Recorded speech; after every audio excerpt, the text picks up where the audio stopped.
Curious George takes a job by H.A. Ray.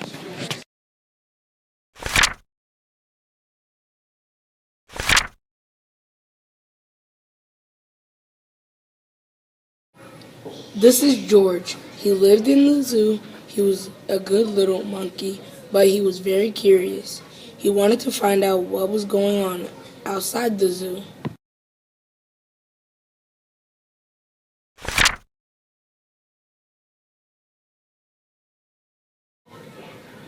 One day, when the keeper was not paying attention, George got a hold of the key for the cage.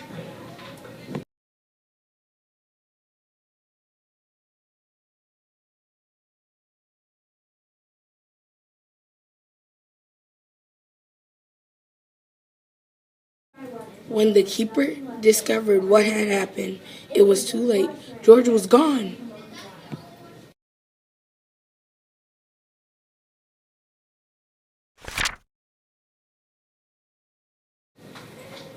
Where was George? They looked for him everywhere, but they could not find him.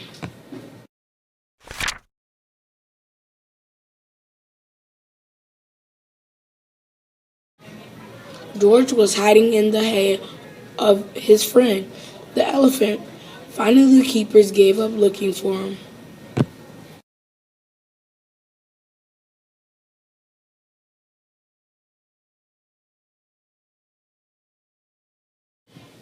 George found a nice cozy spot to sleep under, the elephant's right ear.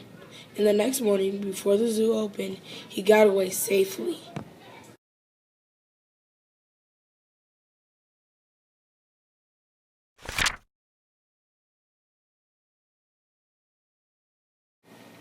Once in the street, George felt a little scared. What should he do in the big city? Maybe he could find his friend, the man with the yellow hat, who had brought him over from Africa a long time ago. Only George did not know where he lived. There was a bus stopping at the corner. George had never ridden on one. Quickly, he climbed a lamppost and jumped on the top of the bus, and they went off.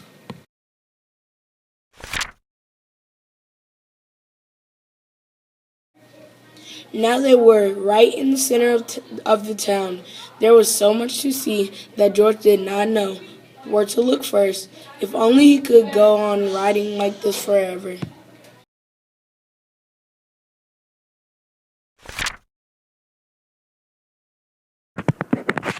But after a while, George got tired and a little dizzy.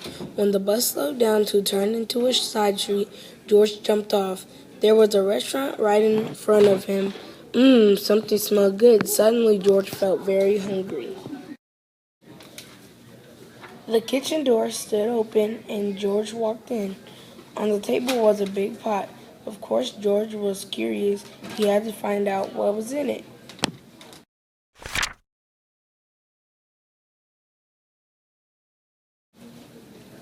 When the cook came back, he had a big surprise. Spaghetti was all over the place, and in the middle of it was a little monkey. George had been eating yards and yards and had wound himself all up in it.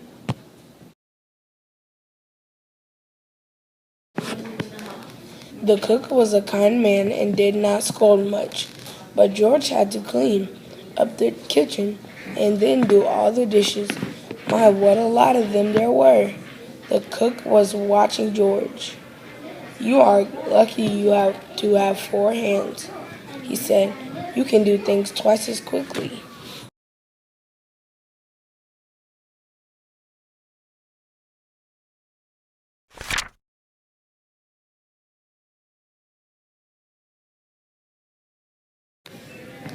"I have a friend who could use a handy little fellow like you to wash windows.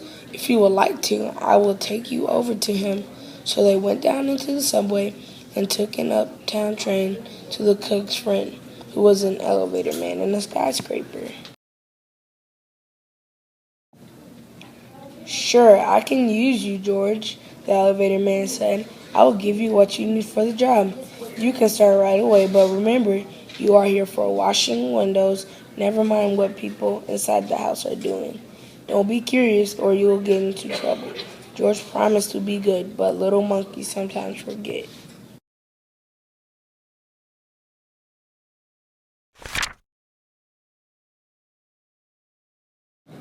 George was ready to start. My, how many windows there were! But George got ahead quickly.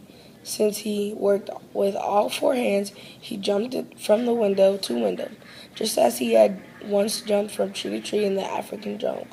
For a while, George stuck to his own work and did not pay any attention to the people inside. Of course, he was curious, but he remembered his promise.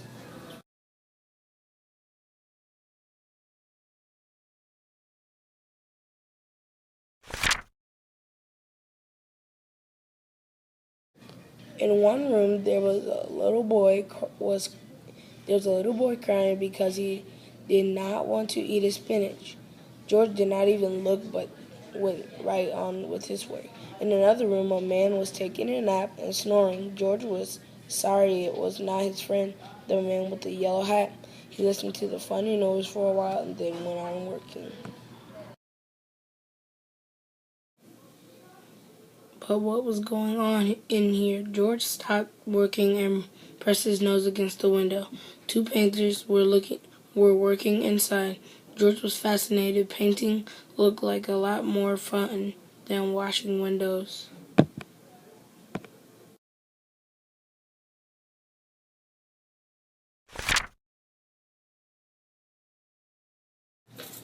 The painters were ready to go out for lunch. The minute they left, George climbed inside.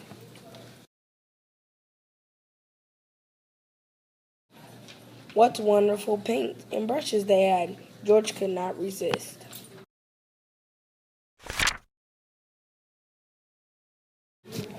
An hour later, the painters came back. They opened the door and stood there with their mouths wide open. The whole room had changed into a jungle with palm trees all over the walls and a giraffe and two leopards and a zebra. And a little monkey was busy painting himself on one of the trees. Then the painters knew what had happened.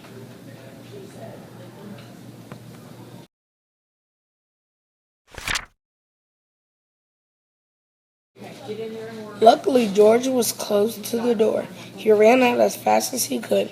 After him ran the two painters, then the elevator man, and then the woman who lived in the place.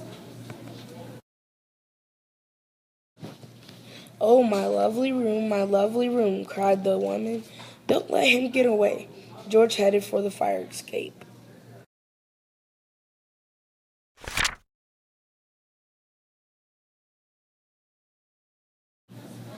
George reached the end of the fire escape.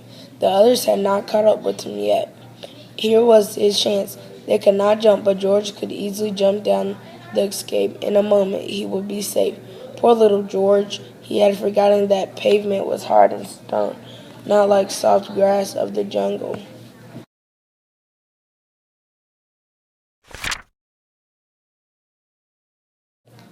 Too bad. The fall broke his leg and an ambulance came to take George to the hospital. "He got what he deserved," said the woman, "making my apartment into a jungle." "Indeed. I told him he would get into trouble," the elephant added. "He was too curious." George had to lie in bed with his leg up high in a plaster cast. He was very unhappy, and it all started out so nicely. If only he had not been so curious, he could have had a lot of fun. Now it was too late.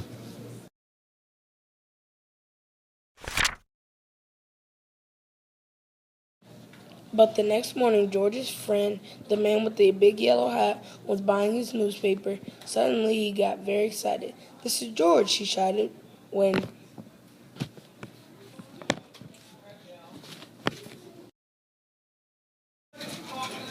he saw the picture on the front page. Quickly, he read the whole story and then ran to the telephone booth to ring the hospital. "I am George's friend," he said to the nurse. Answered the telephone. "Please take good care of him so that he will get better quickly. I want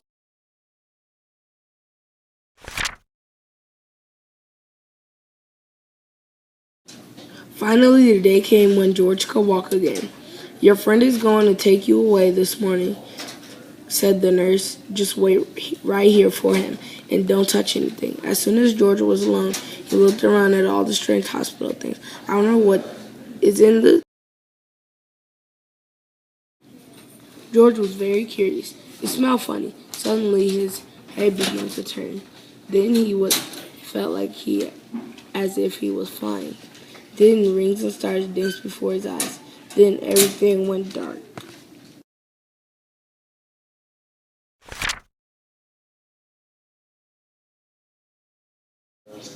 And this is how the man with the yellow hat found George when he came to call for him.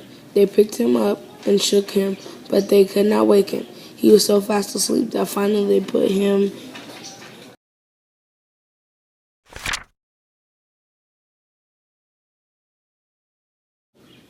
George said goodbye to the nurse and the kind doctor.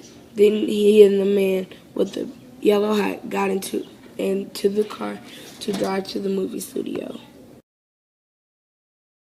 In the president's office, George had to sign a contract. Now he was a movie actor.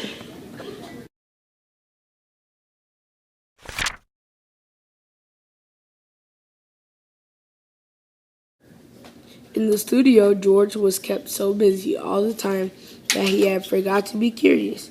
He liked the jungle they made for him.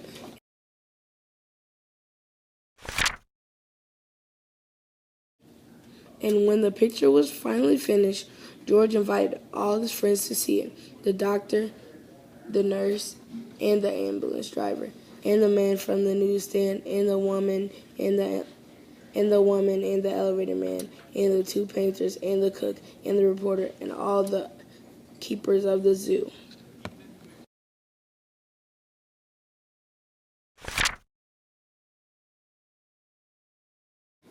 Now the lights went out, and the picture started. "This is George," the voice began. "He lived in the jungle. He was a good little monkey. He had only one fault. He was too curious." The end.